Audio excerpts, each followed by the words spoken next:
CNBC आवाज Motilal Oswal studios में आपका स्वागत है। नमस्कार, मैं हूं आपके साथ आशीष चतुर्वेदी और आप देख रहे हैं खिलाड़ी नंबर 1। थोड़ी सी गिरावट यहां पर मार्केट्स पर जरूर देखने को मिल रही है। 120 अंक नीचे है निफ्टी और बैंक निफ्टी की तरफ से भी आज खास सपोर्ट आपको देखने को नहीं मिलेगा। थोड़ी सी गिरावट यहां पर आपको देखने को मिल रही है। तकरीबन 80 अंकों का कट है। दिन के दौरान काफ़ी बार लाल से हरे निशान के बीच में निफ्टी बैंक आया, लेकिन ओवरऑल अब देखें तो ऑलमोस्ट डे लो की तरफ ही हम कारोबार करते हुए नजर आ रहे हैं। निफ्टी तो कमजोर है, बैंक निफ्टी में भी गिरावट है। मिड कैप और स्मॉल कैप के एक्शन को देखते हैं। मिड कैप जिसमें कल की तरफ आपको थोड़ा सा आउट परफॉर्मेंस देखने को मिला था, आज ये हाई से फिसले डे लो पर हम कारोबार कर रहे हैं। ज़्यादा गिरावट है, बड़ी गिरावट है। 1% नीचे 600 अंकों का कट है। स्मॉल कैप भी अब चार्ट आपकी स्क्रीन पर डे लो पर चल रहा है। 1% की गिरावट, 140 अंकों का कट यहाँ पर देखने को मिल रहा है। और स्वाभाविक है, जब मिड कैप इंडेक्स 600 अंक घटे, स्मॉल कैप में 1% की गिरावट हो, तो बाजार में जो गिरने वाले शेयर हैं इनकी संख्या काफ़ी अधिक होती है। 2003 शेयर ऐसे हैं जहां पर आपको गिरावट नजर आएगी और इसके सामने केवल 780 शेयर ऐसे हैं जहां पर आपको खरीदारी के साथ कारोबार नजर आ रहा है। निफ्टी में ICICI bank, Adani ports, Titan और एचयूएल यही स्टॉक ऐसे हैं जो कुल मिलाकर सिर्फ 33 अंकों की तेजी की तरफ कंट्रीब्यूशन दे रहे हैं। लेकिन ड्रैग क्या कर रहा है?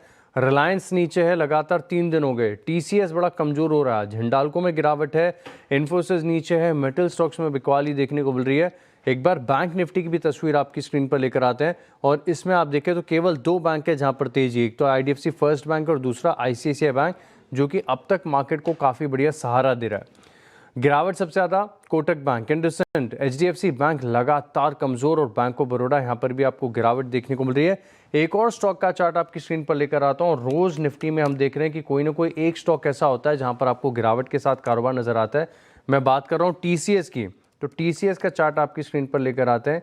यहाँ पर देखिए आज एक बड़ी गिरावट यहाँ पर देखने को मिल रही है और बहुत कम आपको देखने को मिलता है कि टीसीएस जैसा दिग्गज स्टॉक देखिए डे लो के करीब है। 3%, 3.5% की गिरावट यहाँ पर देखने को मिल रही है।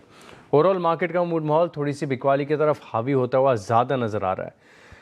लेकिन ऐसे मार्केट में कैसे बना रणनीति और कौन से स्टॉक्स रखेंगे आप रडार पर, बताने के लिए हमारे साथ जुड़ रहे हैं wavestrategy.com के आशीष कयाल, पृथ्वी फिनमार्ट के हरीश जुजारे और आईडीबीआई कैपिटल के देवेन मेहता हमारे साथ। आप तीनों का शो में स्वागत है, नमस्कार।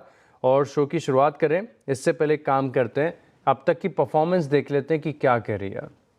स्क्रीन पर आएगी परफॉर्मेंस और ये परफॉर्मेंस मैं आपको बता दूं कि कल 3:30 बजे तक की है। अभी थोड़ी देर बाद हम अपडेटेड तस्वीर देखेंगे तो आंकड़ा बदलता हुआ नजर आएगा। लेकिन आशीष कयाल जी बढ़िया आउट परफॉर्म कर रहे हैं। ऑलमोस्ट 6% की तेजी कल 3:30 बजे तक इनके पोर्टफोलियो में नजर आई।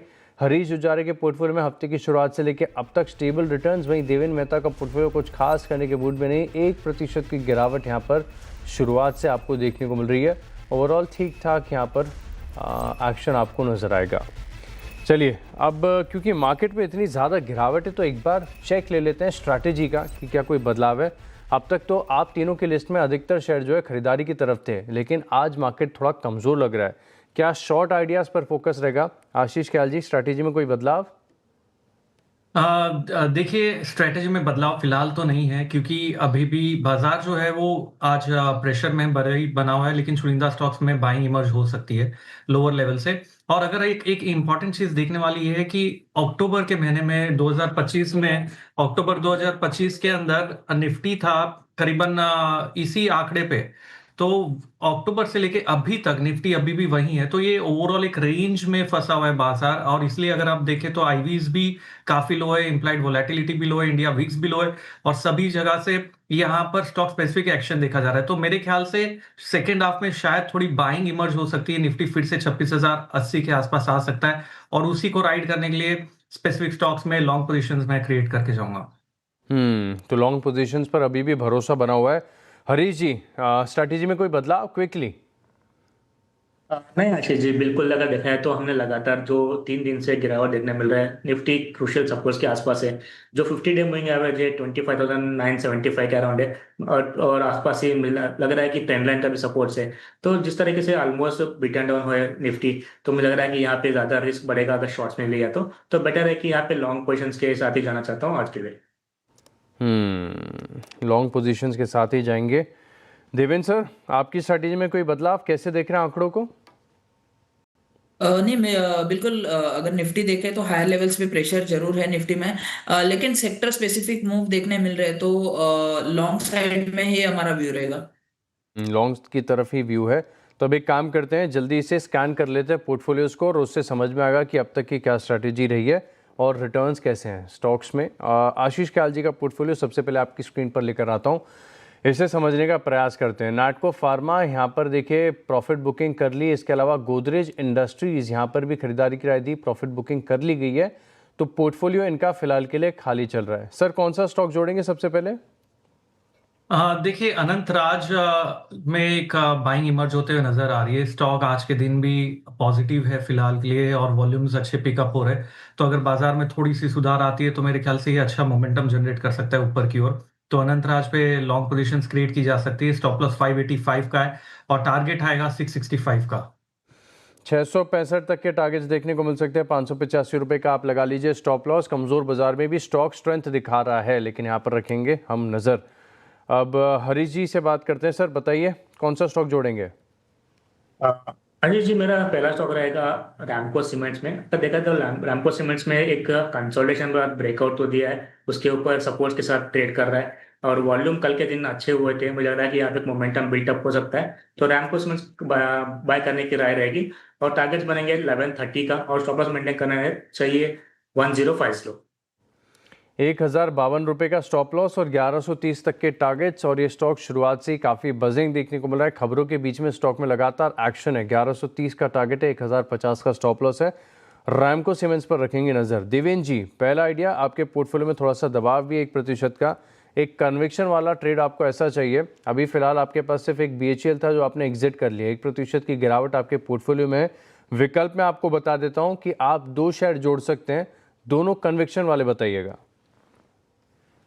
जी बिल्कुल, सबसे पहले ट्रेड तो रियलिटी सेक्टर में ही रहेगा। रियलिटी सेक्टर में थोड़ा सा आज अच्छा मूव देखने मिल रहा है, तो शोभा लिमिटेड मेरे रडार पे है। इस लेवल पे हम लोग ऐड करेंगे। नीचे में 1510 का स्टॉप लॉस लगा के ऊपर में 1710 के टारगेट्स शोभा में देखने मिल सकते हैं। 1560 रुपये के करीब का भाव, गिरते बाजार में 2% ऊपर है शोभा। 1710 का टारगेट, 1510 का स्टॉप लॉस, यहाँ पर आप रखेंगे खास फोकस। अब क्योंकि हमारे तीनों मार्केट एक्सपर्ट्स को 2 शेयर बताने का विकल्प है, तो देवेंद्र जी दूसरा आइडिया आप पहले बताइए। जी थोड़ा सा हम लोग वेट करेंगे। निफ्टी में थोड़ा सा दबाव देखने मिल रहा है, mid cap small cap stocks में भी थोड़ा सा हायर लेवल से प्रेशर है। थोड़ा सा वेट करेंगे और उसके बाद देखते हैं। परफेक्ट है, मार्केट फिलहाल डे लो पर भी चल रहा है, तो इस चीज़ को ध्यान में रखते हुए थोड़ा सा वेट एंड वॉच की रणनीति अपनाएंगे। हरीश जी क्या विचार है? आशीष जी, बिल्कुल मेरा भी सेम व्यू रहेगा क्योंकि मार्केट लोअर प्रेशर पे है। और दूसरा चीज़ है कि स्टॉक तो चुना हुआ है, लेकिन बस रिवर्सल के लिए वेट करें। एक बार रिवर्सल आता है तो सेकेंड हाफ में दूसरा स्टॉक रिकमेंडेशन करूंगा। यही है सही ट्रेडिंग की, इम्पल्स को इग्नोर करना है, सही समय पर सही शेयर को सही दाम पर अपने पोर्टफोलियो में जोड़ेंगे, चाहे लॉन्ग हो या शॉर्ट हो, तभी यहाँ पर कन्विक्शन के साथ आप ट्रेड कर पाएंगे। तो फिलहाल हरीश जी और देवेंद्र जी ये वेट एंड वॉच का विकल्प अपना रहे हैं। आशीष सर क्या करना है? सेम प्रोसेस, क्योंकि मार्केट डे लो पे चल रहा है, यहाँ से बाउंस बैक आने का वेट करते हैं। देखते हैं कौन से सेक्टर में, कौन से स्टॉक में मोमेंटम बनता है, वॉल्यूम्स बनती है, और फिर सेकंड हाफ में देना चाहूंगा। इस सेकेंड हाफ पर फोकस करेंगे। फिलहाल के लिए मार्केट डे लो पर चल रहा है और ऐसे में रिवर्सल का वेट करेंगे, फिर इस स्टॉक्स को आइडेंटिफाई करके पोर्टफोलियो में करेंगे शामिल। तब तक एक काम करते हैं, हम एक छोटे से ब्रेक के लिए रुकते हैं, लेकिन ब्रेक के बाद देखेंगे PVR आइनॉक्स के ED संजीव कुमार बिजली की खास बातचीत। बने रहे हमारे साथ। चलिए ब्रेक के बाद आपका स्वागत है और अब बढ़ते हैं शो में आगे। FY 26 के आखिरी 3 महीने भी मजबूत ग्रोथ देखने को मिली, यह कहना है PVR आइनॉक्स के ED संजीव कुमार बिजली का। उन्होंने कहा है कि अगले 3 महीने में कई बड़ी फिल्में आने से ग्रोथ को सपोर्ट मिलेगा। संजीव कुमार बिजली से खास बातचीत की हमारे संवाददाता रोहित सिंह ने, आइए सुनते हैं।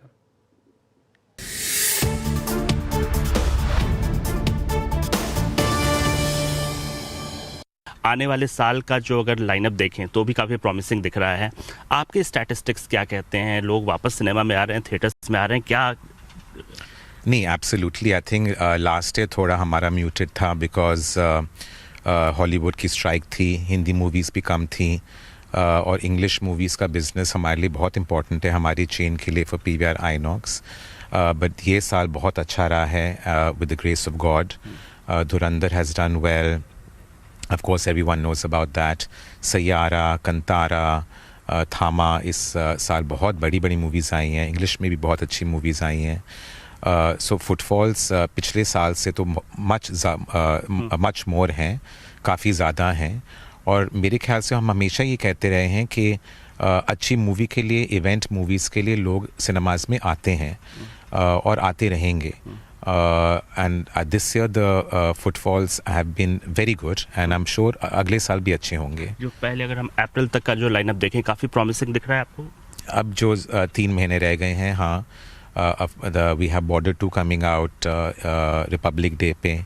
फिर we have Shahid Kapoor's movie in February, Dhurandhar Part 2 in March, Toxic in March. उसके अलावा ये इंग्लिश मूवीज़ हैं जैसे ग्रीनलैंड 2 माइग्रेशन है, शेल्टर है. बहुत सारी ऑस्कर मूवीज़ आने वाली हैं जैसे Marty Supreme. So the lineup is very strong and then there are lot of south movies as well जो इन अगले 3 महीने में आ रही हैं. एक जो आपने पिछले साल कहा था कि जो टारगेट था आपके एक्सपेंशन का, करीब 100 नए स्क्रीन्स को आप ऐड करना चाह रहे थे, उसमें से अब तक कितना अचीव हुआ है और नेक्स्ट ईयर के लिए, नेक्स्ट फाइनेंशियल ईयर के लिए क्या नया टारगेट क्या है? I think out of the 100 screens we अभी तक 65 स्क्रीन्स हमने खोली हैं. हमने रिसेंटली लेह लद्दाख में भी खोली 2 स्क्रीन्स, जिसके बारे में आपने जाना होगा. और वो बहुत अच्छा कर रही है. आई थिंक अगले 3 महीने में till the end of the financial year लगभग 30-35 स्क्रीन खुल जाएंगी, तो 100 खुल जाएंगी. जी. थोड़ा बात करते हैं आपके F&B बिजनेस के बारे में. बहुत कितना share compare to the ticketing business, कितना शेयर इस वक्त है और आगे का, अगले साल के लिए क्या आउटलुक आप देखते हैं इस पे? नहीं, F&B as a part of the total revenue हमेशा हमारा 20-25% ही रहता है और अभी भी वही रहेगा. लेकिन आउट ऑफ द पूरे revenue of say about 6,000 odd crores, 2,000 crores is F&B business. Obviously increase हो रहा है ईयर ऑन ईयर और हम बहुत कुछ कर रहे हैं उसको बढ़ाने के लिए भी. टेक्नोलॉजी को यूज़ कर रहे हैं, AI टूल्स यूज़ कर रहे हैं, कन्वीनियंस बढ़ा रहे हैं for consumers to bye F&B या ऑनलाइन या एट द सिनेमाज. सो हमेशा वो एफर्ट रहेगा टू इंक्रीज द पाई. आपका जो एजेंडा रहा है कि आप उसे एक अच्छा एक्सपीरियंस दे सकें, जो थिएटर में आता है वर्ल्ड क्लास एक्सपीरियंस दे सकें. बट क्या जिस तरीके से लोगों के चॉइसेस बदल रहे हैं, क्या आप बाकी डिजिटल मीडियम्स में भी एक्सप्लोर कर रहे हैं?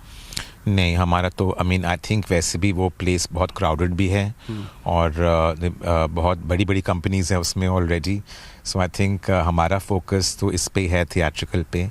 और हमारा ये हमेशा मानना है कि थिएट्रिकल जब पिक्चर लगती है तो उसका कुछ the experience is very very different than watching it at home.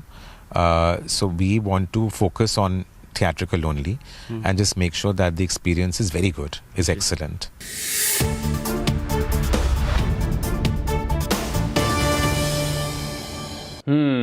तो ये सुनिए आपने खास बातचीत हमारे संवाददाता रोहन सिंह ने जो की है. चलिए अब इसी के ऊपर राय ले लेते हैं. और PVR काफ़ी लंबे समय से एक ही दायरे में चल रहा है. निवेशकों का पैसा स्टॉक में बना नहीं. हालांकि मूवीज़ काफ़ी हाई पाई, रिलीज़ बहुत कुछ हुआ, लेकिन स्टॉक में तेज़ी नहीं टिक पाई. आशीष का जी, चार्ट देखकर बताइए, PVR 1030 के आसपास क्या करना चाहिए? हाँ, बिल्कुल सही बात है कि यहाँ पर स्टॉक में काफी समय से डाउन ट्रेंड ही चल रहा है. बल्कि स्टॉक ने हाई लगाया था 2200 के आसपास, जो कि करीबन अगर आप देखेंगे अगस्त 2022 में था. उसके बाद से ये स्टॉक अभी 1030 पे चल रहा है. वहां से भी मोर देन 50% करेक्शन आ चुका है और यहाँ पर अभी भी कोई मोमेंटम अपसाइड पे जनरेट हो नहीं पाया. तो यहाँ पर ओवरऑल जो रुझान है फिलहाल साइडवेज में, इन्वेस्टमेंट लाइक यहाँ पर लग नहीं रहा है. इस स्टॉक को 1100 का आंकड़ा ब्रेक करना होगा, यहाँ पे मोमेंटम जनरेट करना होगा वॉल्यूम्स के साथ में, तभी कोई ब्रेकआउट देखा जा सकता है. और सपोर्ट यहाँ पर नीचे में देखेंगे तो 966 का है. फिलहाल इस स्टॉक से बचना चाहिए. इस स्टॉक से फिलहाल के लिए बचना चाहिए, लेकिन बचने की प्रयास कर रहा है निफ्टी. स्क्रीन पर लेकर आता हूं इंट्राडे चार्ट. 26,000 टूटने की तैयारी में है. बिल्कुल 26,000 पे खड़ा है निफ्टी. गिरावट यहाँ पर देखने को मिल रही है. आधे प्रतिशत की डे लो पर कारोबार कर रहा है. और देखिए 26,000 के नीचे एक टिक भी आपको मिल गया. एक काम करते हैं, एक छोटे से ब्रेक के लिए रुकते हैं. ब्रेक के बाद मार्केट का चेक और खिलाड़ियों का परफॉर्मेंस. आप बने रहे हमारे साथ. चलिए, ब्रेक के बाद आपका स्वागत है. और अब देखते हैं निफ्टी 26,000 के नीचे. ब्रेक से जाने से पहले ये आंकड़ा टूटा था और मार्केट में गिरावट देखने को मिल रही है. डे लो पर करीब आपको कारोबार नजर आएगा. 140 अंक नीचे है, लेकिन मार्केट की ओवरऑल ब्रेथ को देखा जाए तो बहुत सारे स्टॉक्स और सेक्टर्स ऐसे हैं जहां पर बड़ी गिरावट के साथ कारोबार है। और टीसीएस आज आप देखें तो लगातार, पहले रिलायंस था, उससे पहले आईटीसी था, अब टीसीएस ये स्टॉक ऐसा है जहां पर आपको बड़ी गिरावट देखने को मिल रही है। एचडीएफसी बैंक तीसरा दिन है करेक्शन का। सेक्टर्स देख लीजिए हाल क्या कह रहा है, सारे सेक्टर्स सिवाय डिफेंस को छोड़कर सब के सब आपको लाल निशान में नजर आएंगे, चाहे banks, financial, PSU banks, capital markets, metals, FMCG, IT, auto, pharma, realty, oil and gas, BSE capital goods और निफ्टी एनर्जी, सभी के नाम मैंने ले लिए, सब के सब आपको लाल निशान में नजर आएंगे। सिर्फ एक डिफेंस पैक ऐसा है जहां पर चुनिंदा स्टॉक्स, हालांकि उनमें भी ऑफ हाइस का एक्शन है, ज्यादातर डिफेंस के शेयर भी अपने हाई से टूट चुके हैं, लेकिन ये अभी भी अपने गेंस को थोड़ा सा मेंटेन किए हुए हैं। वहीं दूसरी तरफ आप देखें तो इंडिया विक्स, जो कि अनसर्टिनिटी का इंडिकेटर है, इसमें आपको 5% की बढ़त आपको देखने को मिल रही है और काफ़ी दिनों के बाद इंडिया विक्स में इतना बड़ा मूव देखने को मिला है।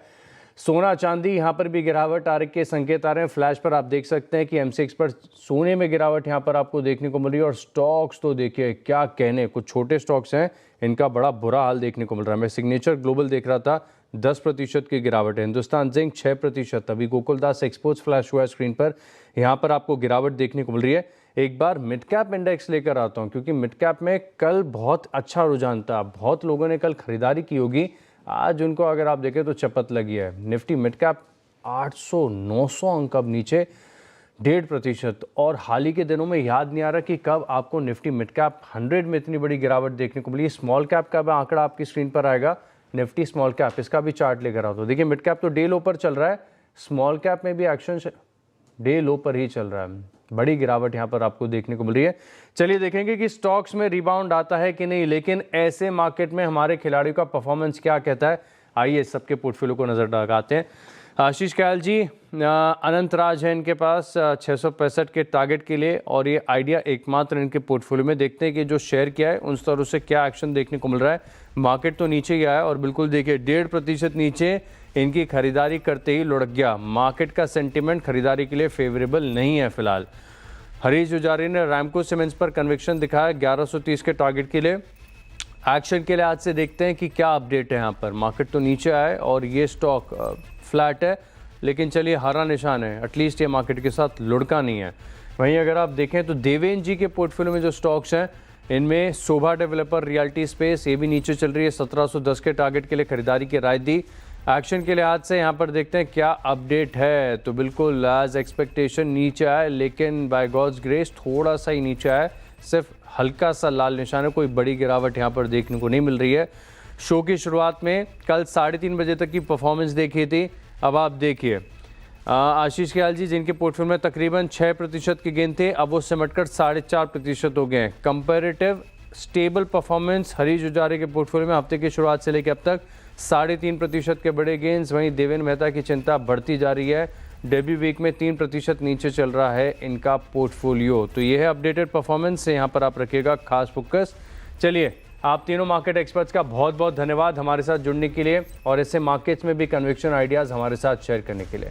खिलाड़ी नंबर 1 में इतना ही, लेकिन आप बने रहेंगे CNBC आवाज़ के साथ। नमस्कार।